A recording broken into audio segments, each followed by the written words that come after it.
Hi, this is Brock Dickinson, and I'm coming to you today from deep inside Anishinaabe territory in a place that the French explorers originally called La Baie de Tonnerre and has become known in English as the City of Thunder Bay. This is the most western located city on the Great Lakes on the Canadian side of the border. Duluth, Minnesota is actually a little bit further west than this, but it's also a little further south. It's a little bit smaller, so this is the major port at the western end of the Great Lakes system. And it's also a jumping off point into those territories extending north from here into the remote regions of northern Canada. And I wanted to use this location today to talk about an issue that dominates the future economic opportunities of this particular region and is increasingly important in the international context. And that's the question of rare earth minerals and critical minerals. And certainly this has dominated the news in recent days as Donald Trump has talked about making Canada the 51st state, about invading Greenland, about trying to take control of Ukraine's resources. And these twin ideas of rare earth metals and critical minerals sort of keep popping up. Rare earth metals are a collection of about 17 compounds, metallic elements that we find in the Earth's surface. They're sometimes called lanthanoids, and these are highly desirable for many modern industries. The U.S. Geological Survey has developed a closer look at where rare earth elements sit in the periodic table, and you can see here that they're primarily included in a group of elements known as lanthanoids, confusingly sometimes also referred to as lanthanides. And this includes substances like cerium, neodymium, promethium, gadolinium, but these compounds are found in the same relative spot on the periodic table. They have atomic numbers ranging from 57 to 70, and as a result of being sort of similar to each other in terms of those atomic numbers, often sort of share similar characteristics. The element yttrium, or yttrium, is also sometimes included in this group. Now, we call them rare earth metals not because they're particularly rare. In fact, they're quite common around the world, but they exist in such small quantities wherever they are that processing them and sort of assembling large enough quantities of these materials takes a lot of effort. And so they're rare in the context of a single mining operation compared to other kinds of metals or minerals or substances you might be mining for. The primary source of rare earth metals for most of the 20th century was South Africa and Brazil. Around about 1965, the US emerged as the kind of the dominant producer of these metals. And in the late 1990s and into the early 21st century, China became the primary source of rare earth metals. Now, you can see that with China and the US as two principal sources of these metals, as international competition between those countries and others intensifies, the question about where you can source rare earth metals also begins to intensify.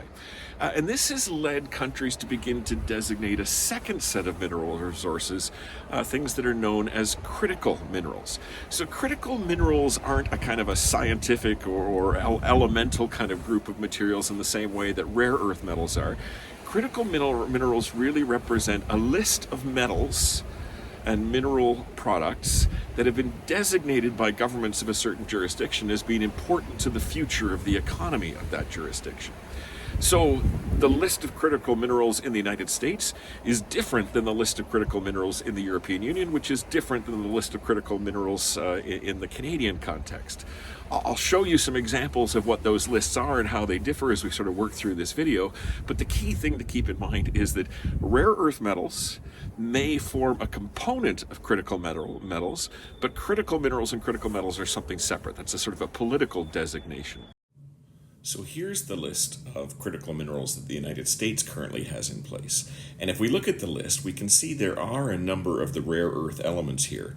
Things like cerium, europium, gadolinium, but there's a range of other metals as well that don't have anything to do with rare earths. And so we see things that are critical to U.S. industries like aluminum, nickel, platinum, and titanium starting to emerge on this list as well. So the rare earth metals form a component of this critical mineral list, but the list of those things that the U.S. sort of sees as critical to its economic future is much larger than the rare earth metals and includes a range of things that have many industrial uses. Now, just to complicate matters, the US handles critical minerals in another way, that they actually consider them by virtue of their potential uses. So, different segments of the government have a different sense of which minerals are critical. Here's a chart from the US Department of Energy that shows that while things like titanium are important, they're not considered critical in the energy context. But things like lithium or nickel or iridium are considered critical in that context. And so, from an energy perspective, they have to be guarded and protected as the US considers its future energy interests. Here's the list of critical minerals that the European Union is currently working with, and much like the US Department of Energy, they've ranked the criticality of these minerals from low to high. So those things that the European Union is most concerned about in terms of having access to for economic uses in the future include things like the rare earth elements that we talked about earlier. They refer to them as LREEs and HREEs, or light and heavy rare earth elements. But they're also concerned about things like magnesium, germanium, and scandium as critical things that are necessary for the future of the European economy. And finally, here's a list of what the Government of Canada has designated as critical minerals. So we can see here that the rare earth elements are included as a group, but there's a number of other things that the Canadian government sees as critical to its economy that the US and Europe don't really pay a lot of attention to. That includes things like potash. And then we see some of the usual suspects like aluminum and lithium and titanium and stuff like that. But it does suggest that each country brings a unique approach to its understanding of what is critical to its particular economy. The reason that rare earth metals and critical minerals are so increasingly important in international discussions is that they're extremely important to the future of many important economic sectors. And in particular, they're critical to the future of the clean energy sector, the information and communications technology space, and the aerospace and defense industries. In the clean energy space, many critical minerals are components of the materials that we use in the development of battery technology or electric vehicle technology or in separator technologies. And so as a result, development of green energy capacity often relies in some part on access to these critical minerals. In the ICT or information and communications technology space, it's a similar story. To create smartphones, to create computers, and to continue to advance the technologies in those fields, we require larger and larger quantities of these rare earth metals and critical minerals. And so both sectors are poised for substantial growth moving forward, and both sectors are absolutely reliant on access to these minerals. And in the aerospace and defense context, well, it's essentially those green energy and IT and communications applications of the metals are being translated into defense-oriented purposes. So we think about the way in which a modern aircraft operates, or the way in which drone technologies play a role in modern warfare. As a result, those three big sectors of the economy, all expanding in a time of technological innovation and international insecurity, are driving attention towards rare earth metals and critical minerals. In fact, the attention is leading in some unwanted directions. Donald Trump's discussions about making Canada the 51st state are driven in part by wanting to access Canada's future supplies of critical minerals. The discussion around invading Greenland and taking it away from Denmark is really a story about the U.S. wanting to access the critical minerals available in the Greenland situation. And the current spat between Ukraine and the United States seems to be less about what the Russians are doing and more about the fact that President Trump wants access to the critical earth minerals that Ukraine currently controls, and is seeing those as a way to get back the investment that the U.S. has put into maintaining Ukrainian independence over the last couple of years.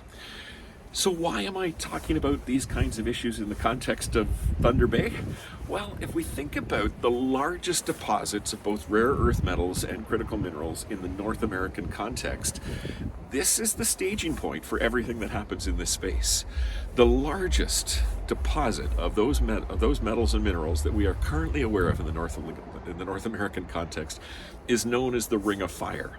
And this community, Thunder Bay, will be the staging area for whatever development development unfolds to extract and refine and develop that mineral asset in the North American context. That's because if we travel about 4 hours north of here, we reach a little village called Nakina. Beautiful little place. I've been there a couple of times. That's where the road ends. And beyond that, we're into wilderness, and that's where the Ring of Fire is. And so as we think about developing mining operations and extraction operations, and then using those extracted minerals to develop refining and processing operations, that's all going to happen here. This is where that work will take place, and this will become one of the largest hubs in North America for the discovery, development, and refining of those critical minerals. And so we're likely to see a whole series of really interesting issues and opportunities emerge in this area. And this will be front and center in the discussions around what happens next in terms of the North American marketplace.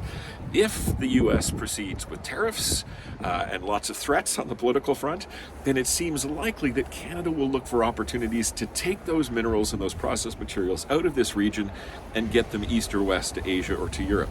If the trade stuff blows over and we all end up being friends again in a few weeks' time, then there's a good chance that that material will flow south to places like Duluth or other parts of the northern United States, so that we have a more fully integrated North American economy as we look at this particular mineral opportunity. Where will it go? It's a bit early to say. But what we do know is that this will be a major center of economic activity moving forward. The shape of what that links to and who it connects to and who we trade with in that context, though, remains to be seen.